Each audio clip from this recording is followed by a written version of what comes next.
sure, people might misplace funds in one account, and it comes back, and they call and say, "Oh, Melanie, I misplaced it." They put it in, and funds are good.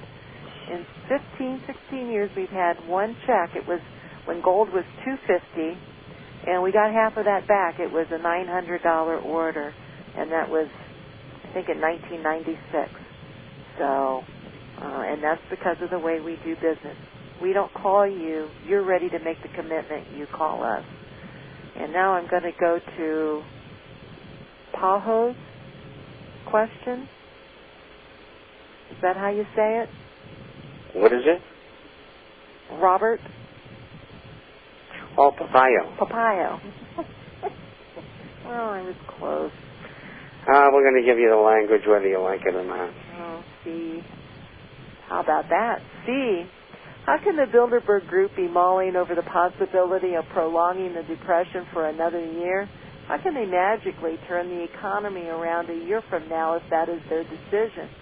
Would gold still go to $2,500 if they decide to end the Depression?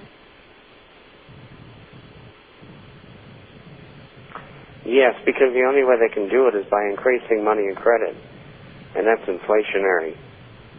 And so, you have an investment that's a two-edged sword. Inflation goes up because they're saving the economy, stimulus, this sort of thing. And the coins go up. You have deflation, and people run to the coins, bullion, the shares, because it's the only safe place to be for some or any sane person or intelligent person.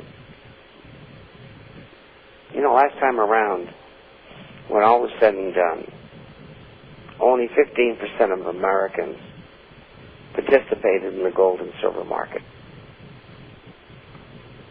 That's tragic. Just think of the people who have been subscribers for the last 20 years. And I told them to sell all real estate because the market would probably go down during the summer of '05, starting in certain states. The people sold their property, especially extra property, rentals, commercial buildings, all that stuff. And they sold right at the top. For the next 6 months to a year, they sold. And they bought gold and silver-related assets. And they've never looked back. And the game isn't even over yet.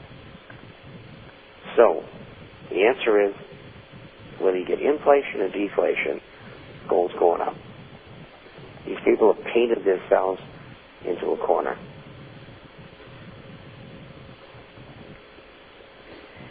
Here's a question in, and he wants to know if we are going to see a possible military confrontation between Turkey and Israel with respect to the flotilla incident in the near future.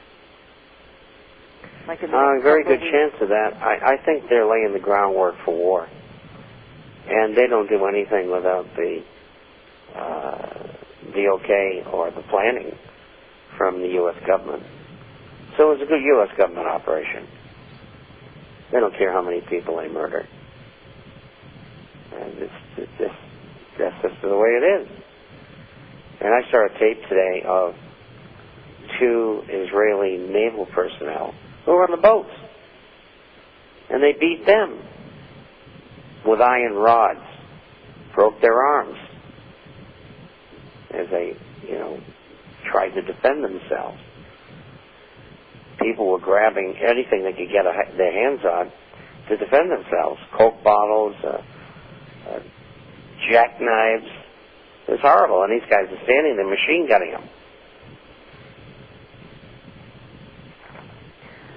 Well, what happened? Doesn't anybody in this world get it that political Zionism equals Nazism? Has nothing to do with the Jewish religion. These people are a bunch of thugs and murderers.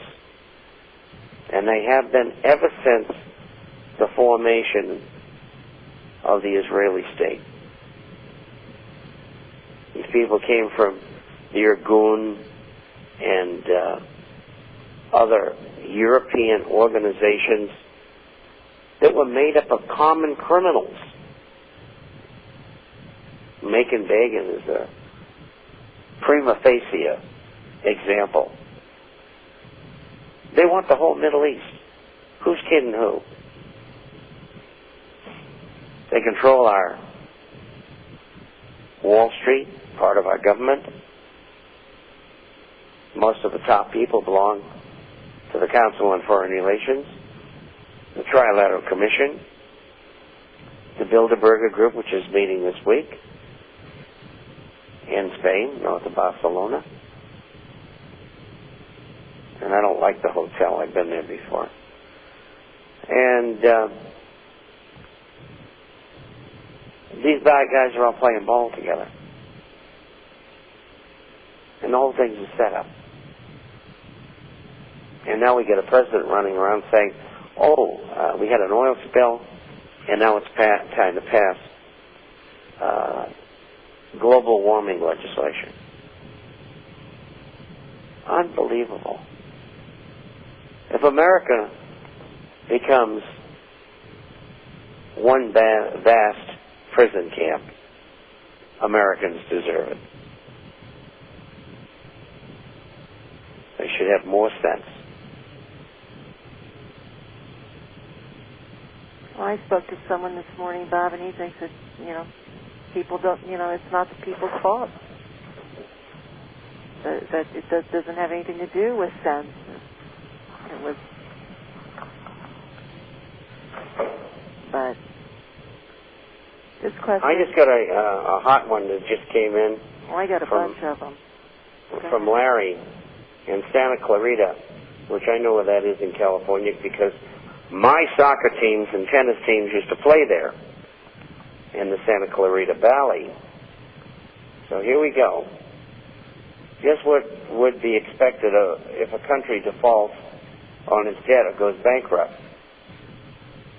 Well, if they owe you money, you don't get paid. And they probably would devalue their currency, and the value of things within that country would fall in value, and the people would have a hard time selling bonds. Although you get so much money running around out there, if the yield's big enough. I mean, I'm looking at Brazil, a booming economy. They're paying 11 3/4% for 10-year paper. That's the paper they're issuing. That's unbelievable. I mean, it's 3.30 in the United States, 3.30%. Anyway, and part of the question, how are the average citizens affected? If you're not in gold and silver-related assets, you lose it all, or darn near all of it. How is the political system affected? It comes apart at the seams. Sometimes you have revolution. How is the country's economy and banking system affected?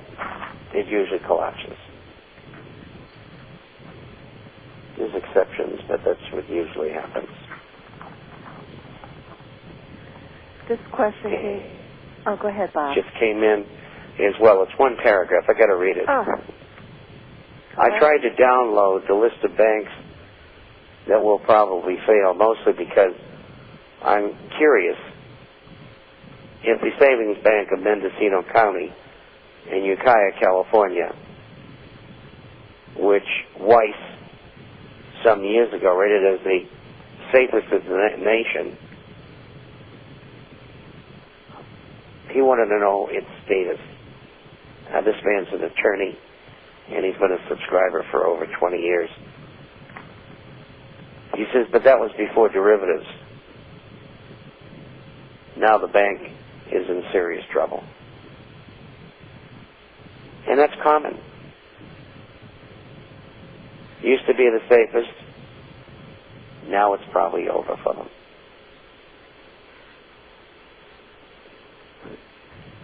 according to MSN, Goldman Sachs sold nearly 44% of their BP stock 3 weeks before the spill. Did they know something?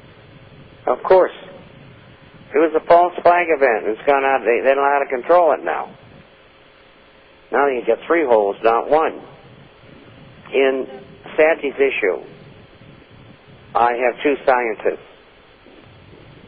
who, through a subscriber, who happens to be a psychic, sent me information on why they can't use a nuclear device to shut that thing down. Impossible. It's going to go on for years, and the insiders don't care.